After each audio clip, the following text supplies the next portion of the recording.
we would like you to be our new dumpster diver show. We're going to do a show about dumpster diving, and it's going to be funny, and you're going to be the guy. I said, okay, I'm interested. I need a gig. I got a wife and 3 kids that are suckling on my wallet. I should put nipples on my wallet and let them suck the money directly out. And we're back. Hey, everybody. Today's guest, the one, the only, Mr. John Diresta. Thank you. How are you, buddy? I'm doing okay. Thank you for having me back. You look good. Thank you, man. Thank you. You know, you're going to crack up at this, but I shaved my head today, and I said, you know what? It's lockdown. It's quarantine. I'm not going to shave the top. So I believe it or not, even though I shaved the sides, I'm letting the top grow out. And I think the only people that know about it is me. Like, nobody can notice that I'm letting the top grow out. Yeah, it's a bit invisible, and it's funny because you shaved the side of your head, and today I shaved my vagina. Yeah, it's funny because I shaved the side of my head, and then when I at home we have a medicine cabinet, so I opened up the medicine cabinet so you could see all angles, and I'm like, wow, I actually feel like I have more hair on the sides than I do the part that I didn't even cut. Like, my dream is that I can go like this and start spiking my hair up again, but it ain't gonna happen. Look, I'll even get real close to the camera. I don't think there's any hair up there. I mean, this is as long. It's growing out. There's nothing there, dude. There's nothing there, man. Okay, ready? My turn.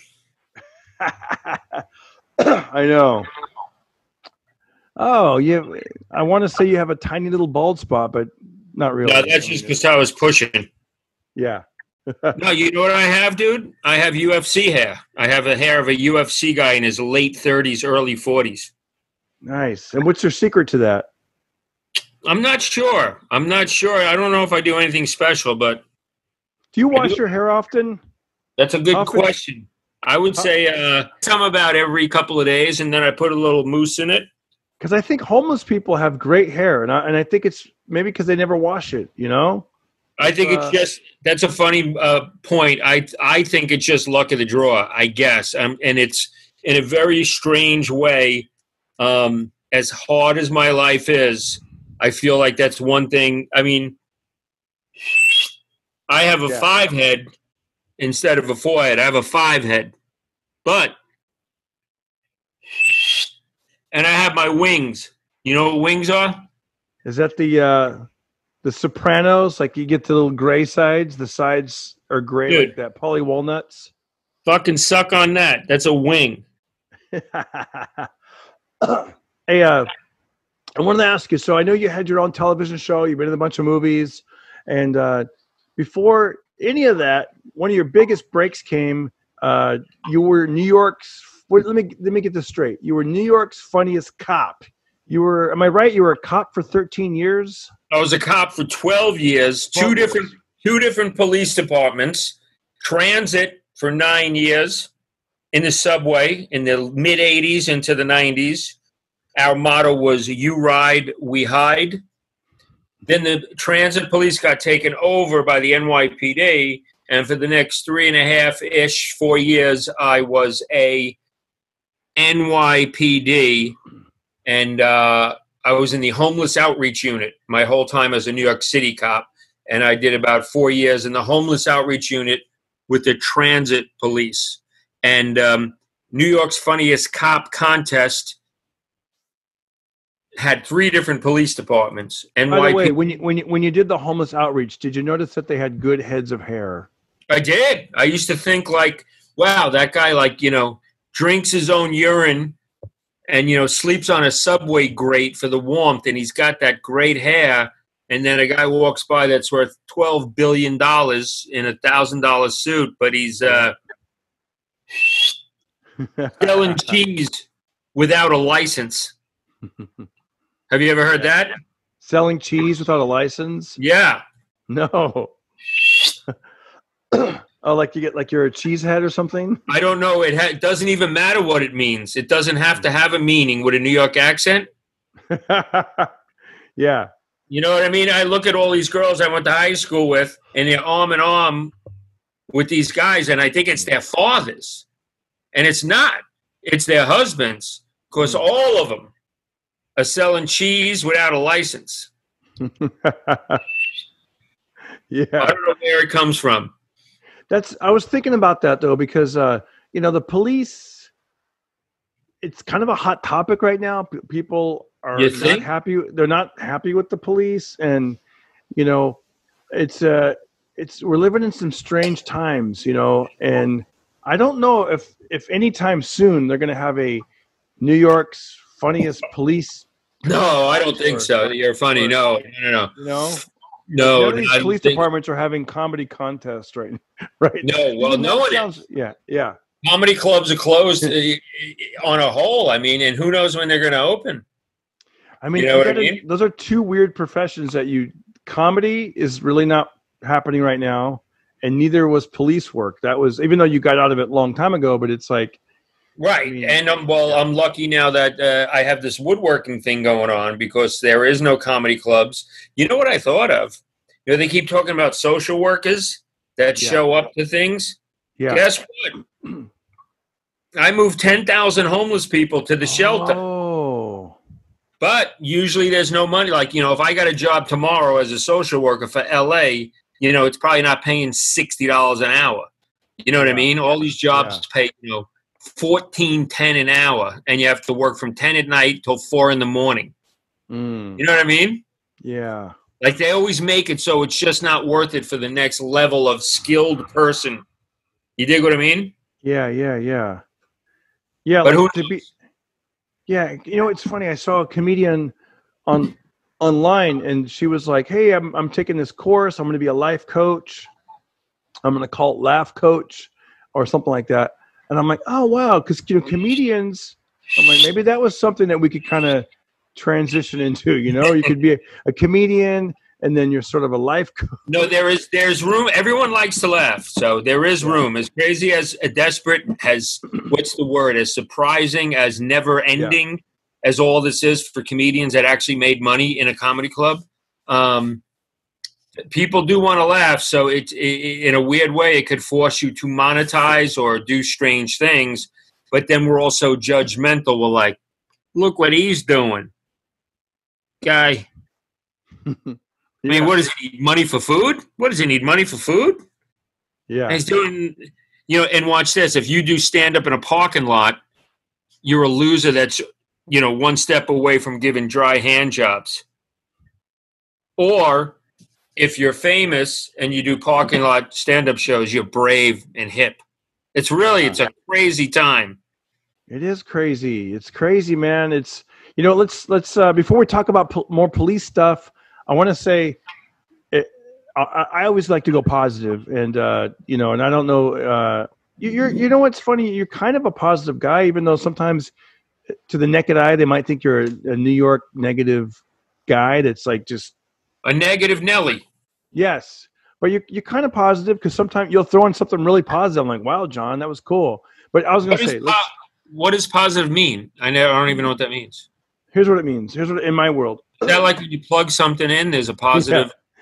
Yeah. What I'm saying about that, like, if we were to look at the glass half full, for example, like out of this craziness, I can't believe it's been going on since March. This lockdown, everything shut down.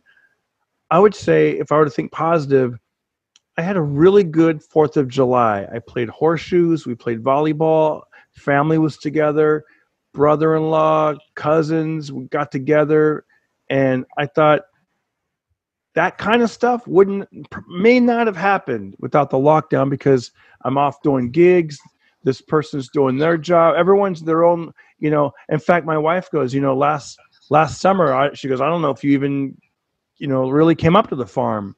I was always, I'm not going to say chasing the almighty dollar, but like kind of was, you know what I mean? So if I were to think positive, I'm having more family time. Now, can you think of something positive that's happened because of this? It's 100%. It's made me appreciate my woodworking business and my woodworking skills. And in a very strange way, when I met a customer tonight that his area code was 845. And since we spoke about me being New York's funniest cop, Yeah, yeah, yeah. New York's second funniest cop, Joe Badalamenti, his area code is 845. So he's the only guy on the face of the earth I know that has 845. It's in a really weird part of New York. Wow. And I get a text today, right? I can't do comedy, right? But I get a text that says, "Hey John, I met you years ago. Can you make a desk for me?" And his area code was 845 in the text. Wow. So I met him, got a bunch of zingers in about what part of town, like inside jokes about the 845 area code. You tell me how many people are going to have inside jokes about 845? Are you? No. And we had fun. I closed them. Now I got to be a salesman.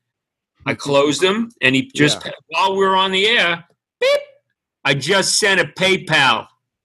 Wow. In my balls with the PayPals. Wait, you sent the PayPal or you received one? He sent one. I'm just saying. Oh. I'm telling you, it's a long-winded story to say that even though I'm not doing stand-up, I have another skill that probably for 10 or 15 years, every other comedian was like, this douchebag's making tables and he's a woodworker. He quit the business. It's like Santa Claus's workshop. Yeah. Yeah. He's one of Santa Claus's elves. Yeah. Yeah. That and also my wife and I, we hung out a lot while it was, she was out of work. Yeah. I just thought of something. He builds tables that we write $1 million scripts on. Yeah, dude. You know what I'll say sometimes when I drop one off, like in a studio, which I do, or, at a big Hollywood writer's house, I'll say, you're going to write you're going to win your Oscar on my table. Dude, I've been in some big houses where they leave the key under the front door. And, I don't want to drop names. Michael Caine told me it was rude. But a couple of pretty big writers that just so happened the assistant's like, okay, the front door key will be under the front mat.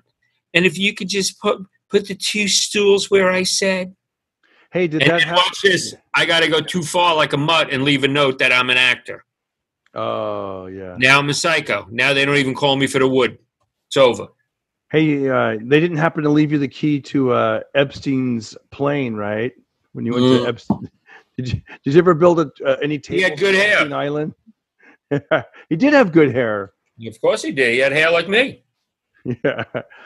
I think today's 1 year since the allegedly killed himself. I thought I saw that. That goes quick. Wow. I think today's the 1 year anniversary. I would have told you it happened a month ago. Yeah, what were we saying? So is 845, is that one of those numbers that every now and then you see it? Because you were telling me there's a certain number, you see a series of numbers, like at a stoplight, you might catch it on a license plate or you. Oh, well, I always think of guys' shield numbers as a cop. I have a crazy, weird memory. Like 1203 is on every weird gas truck. It's in a stop sign shape and it says 1203. And that was Bill Amendeloria's shield. He was in the homeless outreach with me for 8 years. He was 1203. If that's what you're talking about, anytime I see on either old pictures, new pictures, I zoom in and look at their shield number. If God forbid they were killed in the line of duty, I'll try and make a mental mark of it. But even now, when I text guys from 20, 30 years ago, and I'll say, how was, remember Torricelli, 2389 Central? And they'll, LOL, he was 2389. How do you remember? So even the other day, hold on, watch this. Me and my son were driving, and there was like this mid-'80s Cadillac Seville convertible. And my son goes, what kind of car is that? I said, it's a Cadillac Seville, late 80s. That's what you got driven home from the hospital in, but it wasn't a convertible. Really? You had that nice car? I bought it from Rick Martini. He was a transit cop, and he had the highest shield number in the whole police department. 6181 was the highest number in the transit police. And Rick Martini had it, and I bought a car from him. You got your turn. Nice. They, I was thinking about that with, first of all, I thought it was terrible what happened to George Floyd, as most of the world did. I don't even know one person who thought that. I mean, it was just sickening. It was disgusting and gross. Right. I said when it came, I was, somehow it came to me very quickly. And I opened it, and it was the first. And I watch everything. I'm a mutt, and that was one of the first ones I said, "Oh, I can't watch anymore." I didn't even really watch it. I've seen the still photos. I don't, I can't watch it. But what I wanted to ask you is, when it came to being a cop, did you ever see anything like that or close to that, or did you? Well, first off, I stayed away from anybody that was either kind of really, what's the word, active, proactive, which I positioned myself in the precinct, they call it a district, that I went to in Coney Island. Very few of us were looking to be heroes. And it was just a known thing. You know what I mean? Yeah. And so I didn't get involved in a lot of things that turned into other things. And the few times I did get involved, I never saw anything like that. I did see a gentleman get his balls kicked in. He had his hands cuffed behind his back. Sergeant walked up, said, "Spread your legs, father." And with big army boots, he kicked the guy in the balls as hard as he could from behind. However, that gentleman had just broken a woman's cheekbone at 8 a.m. and stole her wedding ring. Ooh. He could have just taken the wedding ring. He didn't have to do this. Yeah. So I stayed away from stuff like that. And I will tell you this, and nobody will tell you this. As much as we might not have done a lot of police work, when there was a radio call, you went. And as much as these guys were hairbags, the hairbag is like a cop that's kind of given up and just there, to have fun and get a pension. When the chips were down, they were there. They were always there. They didn't care if you were black, white, Hispanic, Puerto Rican, Asian. They didn't know what they were driving to or running to in a subway station. They didn't know who was run over by a train. And no one ever talks about that. Ever. I mean, there was no question that if something went down, and I'm talking about guys that weren't running around, all ready to go. This was, hey, we got to go. And there was never, I'm not doing this, that, or that for that person. I mean, they've given their lives for other people that aren't of the same race. If we want to, Yeah, it's weird when they say defund the police or get rid of the police. I'm like who's gonna want to be a cop these days? I mean, it's like, I don't know, man. It sounds insane. It's like when I got on. When I got on in '86, there was 2,900 guys in my class. Let me repeat that. Rumor has it that it was the biggest police graduation in the history of the human race. Wow. And I was there in Madison Square Garden, December 18th, 1986, with 2,900 of us. 380 of us were transit. That meant the next day we were going to the Transit Police Academy, commonly known as Subway School. And where was my older brother? He was in a hospital with a fractured skull. He hit 22 brand new cars the night before I graduated the police academy. Let me repeat that. 22 cars he ran into in a dealership. And we got charged for the stop sign he ran over, $600. But my point is, that's a true story. What was the question? They hired anybody, dude. When I got on to put 2,900 guys in a class, you had to go through 20,000 people. You had to have a high school equivalency and a New York State driver's license. That's it. So I wasn't working with some of the smartest people. Yeah. You know what I mean? Like, I'm wondering, There was one girl in my academy class couldn't even squeeze the trigger on a revolver. Really? She went to the range, and for 7 days, she squeezed a tennis ball and just sat in the bleachers. Just to build up her finger strength. I could have given her a different way. That's but there were just a lot of there was one girl in my class named Roberta from the Bronx, and she was like, if you go to a robbery, do you have to break leather? Break leather means to get your gun ready. So if you go to a robbery, can you break leather? And the teacher's like, it's once you're there, you got to feel it. But how do I know to feel it if I never had a robbery go down whilst I was there? These are good questions. Like, yeah, I don't know, man. But again, I'll say it again, with all due respect to everyone's cause. Every single cop I know would give and have guys I know have given their lives for other people with no questions asked. And where is that? Where is that in the equation? You know what I mean? Yeah.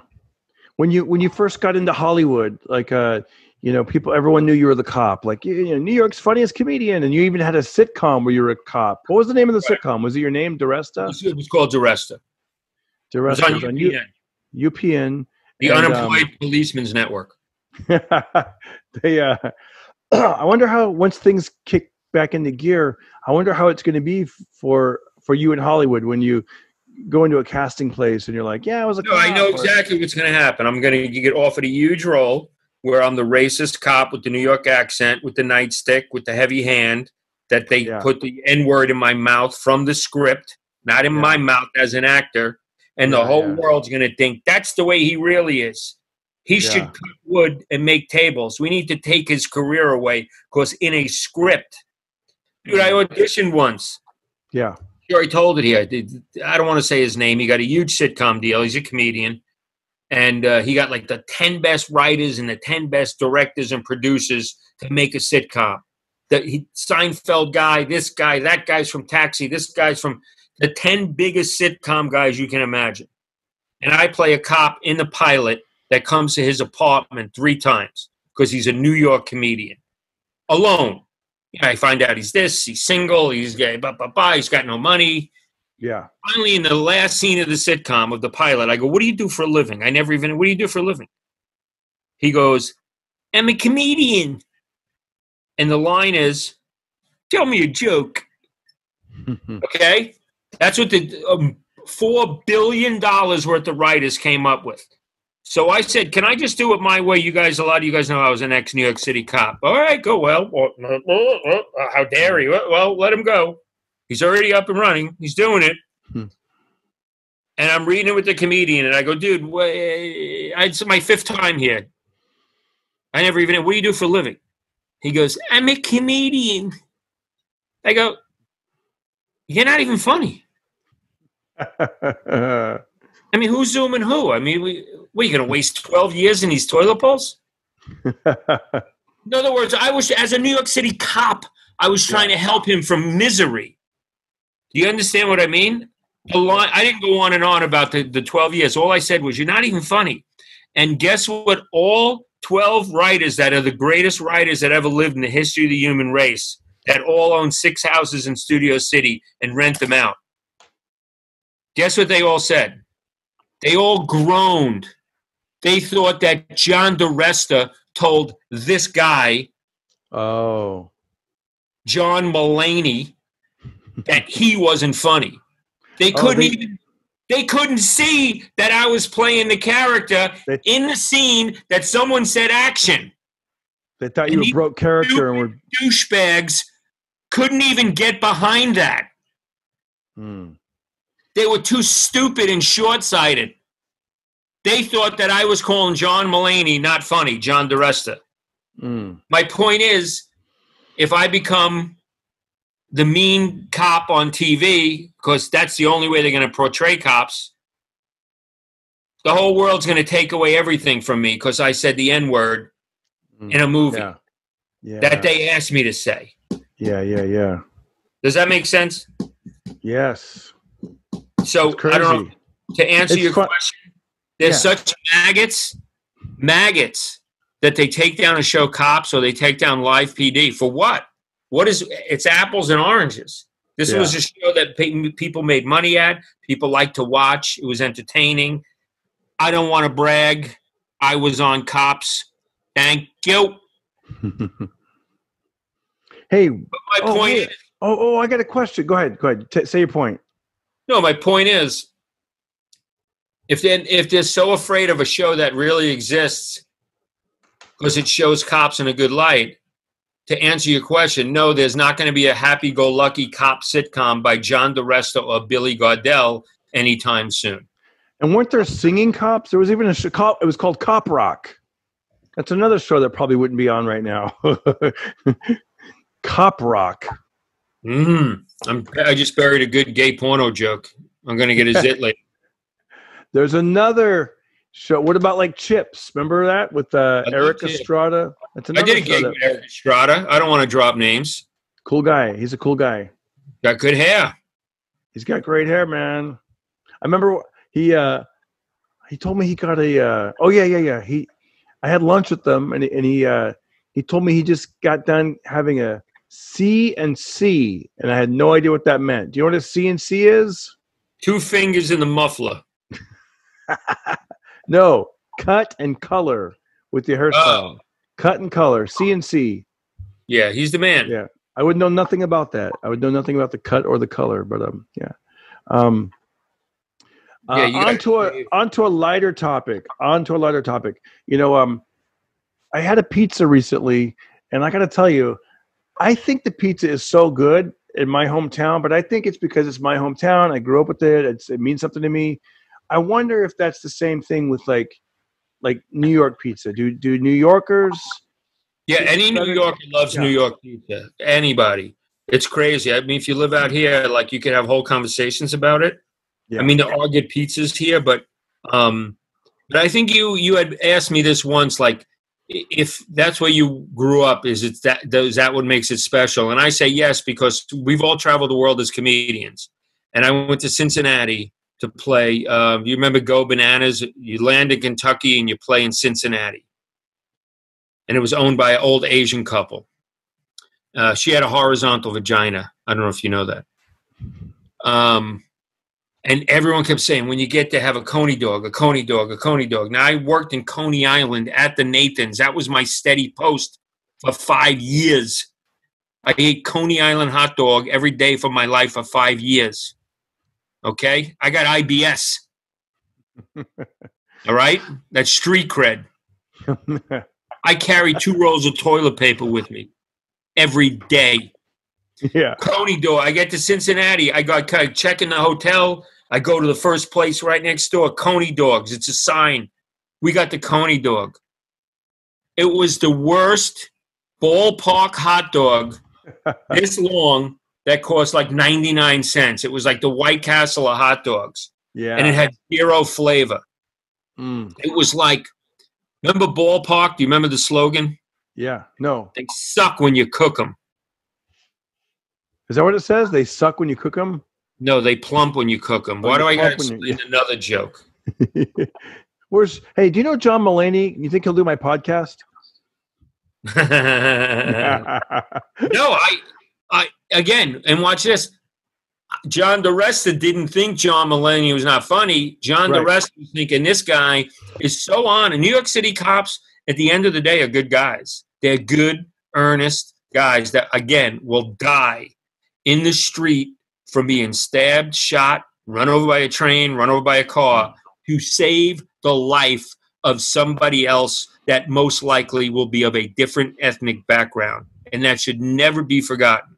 But I was just, the character would have said to this guy, to save X amount of years in the trenches of being a comedian, look, dude, you're not even funny. I mean, who's who? You know what I mean? And those writers weren't going to be like, oh, that was so much better than what we came up with. Right. They weren't going to give They came up with tell me a joke, dude. A 4-year-old that's deaf, dumb, and blind can come up with that punchline.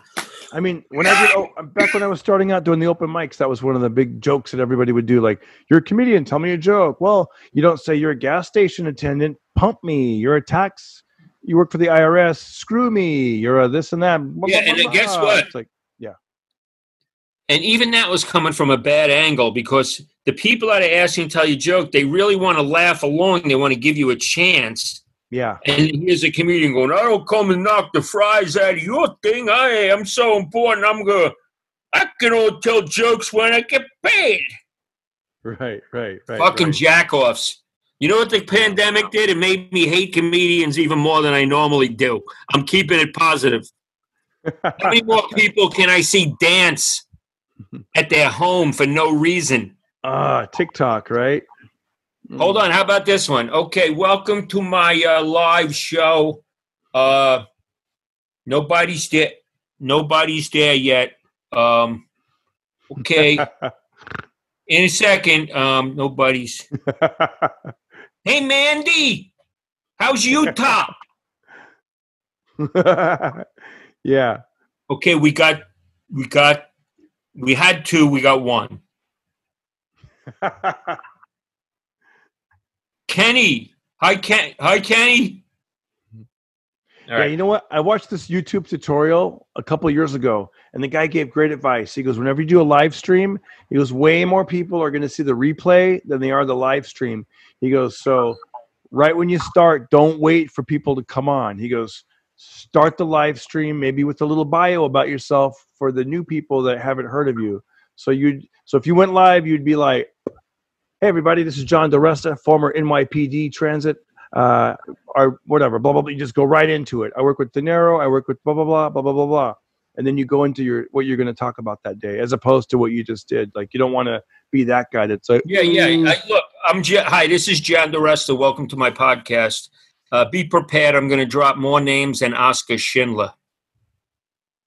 I don't know who that is. Okay. Schindler's List or something? There you I don't know. Hello. That's number 9 I have to describe. Yeah. Did you get a GED? No, I graduated. Did you go to college? Community college, 3 years. Clovis? Fresno. Nice. Clovis is the good part of town. Yeah.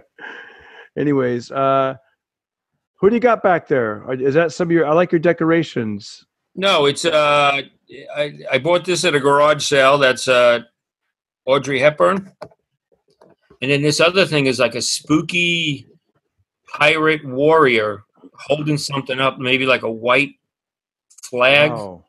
And he's got a beard and a helmet. And I found him in the garbage. Wow. I'm a dumpster diver. I listen to heavy metal and pick garbage. Nice.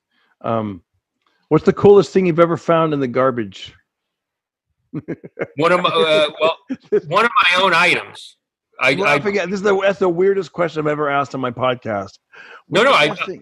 I picked I had to go to this wind up being a horrible woodworking project. A Russian guy that had like he's French. He was French. He smelled French, and he sounded French. And he's like, oh, ho, ho, ho.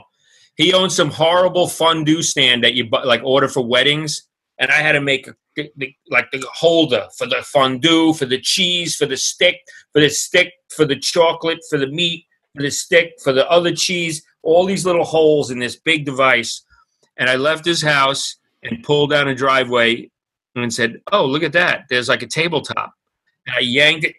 I kind of cracked it out of the weeds and the dirt. And it was a tabletop that I had made years earlier. My name was at the bottom.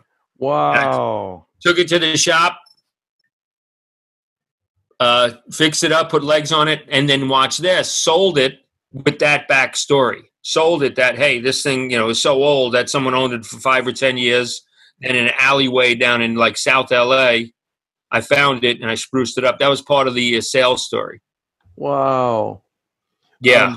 There's a couple comedians I follow, Steve McGrew and Dustin Ibarra, and they both have these metal detectors. They're big into metal detecting now. They're going out to like beaches and just country areas out in the country. And one of them was out in Texas, and he found a coin, a dime. I want to say it was a dime, and it was from like 1890. And did it have any worth? I think so. I Googled it, and it said it was worth $75 on Google. But have you ever got into like metal detecting? Is that something you're interested in? No, I would like to if I had the time. But I parked on Lancashire today, and I had a quarter and a nickel, and I went to go to my bank, and the nickel was so old that I said, I can't put this in the machine. This happened today. And I couldn't read the year because I'm getting old, but it had to be like 1940 or 1950. It was of a different metal. It was a different color. Yeah. That's cool. But cool. Watch this. I'm a certified garbage picker because watch this. I got taken to do the radio in Milwaukee by a guy named Butch, who used to be a garbage man until his foot got run over and his ankle got crushed. Ooh. So he's a security guard at a comedy club. And like 7 a.m. on Friday, he drives down Milwaukee Avenue, like 10 miles. We do the radio. I kill. Ha, ha, ha. How can I be so funny? Right? We drive back. He takes like Sheffield Boulevard. And about halfway through, I go, dude, you're a garbage picker. And he busted out laughing because no good garbage picker takes the same route to and from a place because it doubles your chances of finding good stuff. And we busted out laughing. I'm sure I saw him, probably eyeing the alleyways too. Yeah, yeah. But I don't want to say this out loud, but I got into a bad auto accident, garbage picking. My eyes locked on some wood like this, and I knew I had some freedom, some space in front of me, and I guess I looked a second too long. I looked up, dead stop traffic, and I hit the brakes. Yeah, and I thought there was going to be carnage, like blood and death, and thank God it was just dents. So I remember. That's it. Okay, I was gonna say because every now and then I'll see some people leaving LA or they're moving apartments, and I'll take photos of it and I'll send it to you, and you're like, thanks, dude, and a lot of times the stuff I'm sending you, you're not that interested in. Like you're not interested. No, it's got to be because I have the sickness, but it's controlled. In other words, in the old days, I would go pick that up because I might use it for something, and I know that stuff just builds up. Do you know what I mean? Yeah. Like I saw something today. That I said I could fix that and sell it. And on my way back, I'll get it. But I'm getting old. And 9 hours later, I remembered it. Yeah. Like what's something you wouldn't want? Here's a kitchen set from IKEA. You're like, it's kind of cheap and whatever. Am I right about that? Like in other words, like an armoire, like it's big. Like I can't reuse the wood of an armoire. You know what I mean? It's like doors and it's drawers. What's something you would like? Planks. Every now and then you just see 5, 10, 15 nice pine planks that someone took a fence apart, someone took a table apart, someone took a shelf unit apart. Those planks are 50, 60 years old with a color on them and a patina, and those get turned into a rustic table, and it looks like old barnwood. That's cool. I'll tell you another Hollywood story. I got called in to do a show about dumpster diving. Oh, by the way, real quick before, let's plug your show. You have a show on the air right now, right? I have a show on Hulu right now called Hammered with John and Jimmy Diresta. Takes place in Brooklyn, New York, and once per episode, we make some funky items, and I'm on the streets of New York, and I mock everyone and everything. There's only one way to mock, and that's John Diresta style. I think he's taking a bow, folks. Oh, you're showing the hair. I thought you were taking a bow like, ta-da! I was doing too, dude. That was called a double entendre. Right? I look like I have more hair if I put my glasses on my head. Can I tell you something about a Hollywood person that doesn't know her ass from her elbow? Tell me. I get called in, and I'm the expert in garbage picking. I'll tell you how I'm an expert. When my dad was in his 30s, he was in a bowling league in Oceanside, Long Island, about 4 towns over from us. On a Saturday morning, he would go bowling from like 10:30 to 1:30, and he would drop me, Jimmy, and Joey off at Consumers Distributor, which is basically Target or Kmart. And what did we do for 3.5 hours? We rumbled and rustled through their dumpster that was 10 feet deep. And we got all kinds of display, a shiny metal display that you'd put sunglasses on, look like it had a value. Or people would take back big boom boxes or JV, what do you call them? The tape. Yeah. JVC. JVC, what are those called? The boom boxes. Hey, guess what? They didn't work, so they threw them out. They got their money back and they threw them out. And my brother Jimmy would go, and the wire would be fixed. Now we got a radio this big in the backyard. You know what I mean? So, real quick, once you learn how to dumpster dive, you're not going in there for, you're not going behind the meat market. You know what I mean? You know what you're looking for. So I had a meeting with this girl from Hollywood, heavy quotes, Hollywood. We would like you to be our new dumpster diver show. We're going to do a show about dumpster diving, and it's going to be funny, and you're going to be the guy. I said, okay, I'm interested. I need a gig. I got a wife and 3 kids that are suckling on my wallet. I should put nipples on my wallet and let them suck the money directly out. But I'm keeping it positive. At the end of the meeting, she goes just like this. if we do the show, the cold opening's going to be so funny. Do you agree? You're going to have spaghetti all over you, that you came up out of a dumpster and you had spaghetti because you were in a dumpster with funny spaghetti. She has no idea that the people that would watch this show would tune out because they saw the first 10 seconds of that's not the life they live. Right. And I will tell you, people do find you. Like I go to a lot of antique stores, a lot of lumber yards. I go to a lot of, and I get a lot of people like, how do I know your voice? I was at a lumber yard once. The guy, all he sold was reclaimed wood. It was like Jurassic Park. I mean, he had beams 4 foot by 4 foot by 20 feet. Like each beam weighed 6 tons. I mean, this guy had so much old wood. And I go there and he's like, I know your goddamn, the voice, the rhythm. Week later, I go back. He's like, why am I thinking of New York and maybe your son and your brother? And I go, dude, Dirty Money, Discovery, 10 episodes. And he was a guy that had the sickness for old wood, so much so that he sold it. In other words, I don't know if you know, when you have the sickness, to feed the sickness, you buy stuff that's old. And then you resell it. So it feeds the sickness. Hey, you know how you're doing these reality shows for other people. Now is the time to use your own camera on your own phone and just start shooting yourself doing it. Because I know. I do. I only do it in 1 minute versions, but I do it. Yeah. Yeah. And like you said, remember you said you don't want to say you were chasing the money?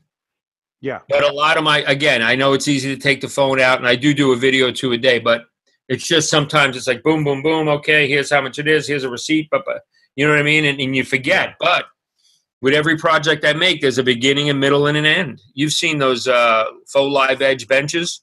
Yep. I keep posting. And you know why I keep posting them? Why is that? People are reacting. People from other countries. Wow. You know, people that see my post 1,000 times a day are like, hey, these benches look like they're cut out of a tree. And they're not. They look like it, though. You know what I'm talking about. It looks amazing. We have to wrap it up, but I want people to follow you. Where can they follow you? On Instagram? We're friends. We are, but I have to do another one in a half hour. Who's the next guest? I can't say because I don't know if they're going to cancel or not, but I told them. But where can people dude, go ahead. And I'm just joking. Thank you for having me back on. Always fun.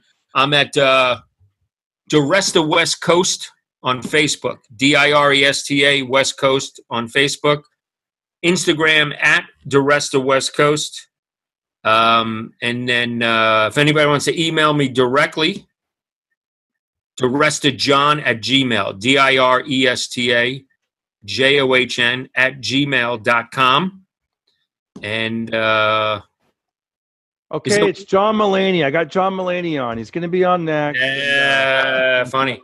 And again, nothing against him. That's a story. I'm joking. People are very short-sighted. And to answer your question, to defund the police is the most stupidest, ridiculous, horrific thing I have ever heard of. And can I tell you why? Can I sum it up in 30 seconds? Please do.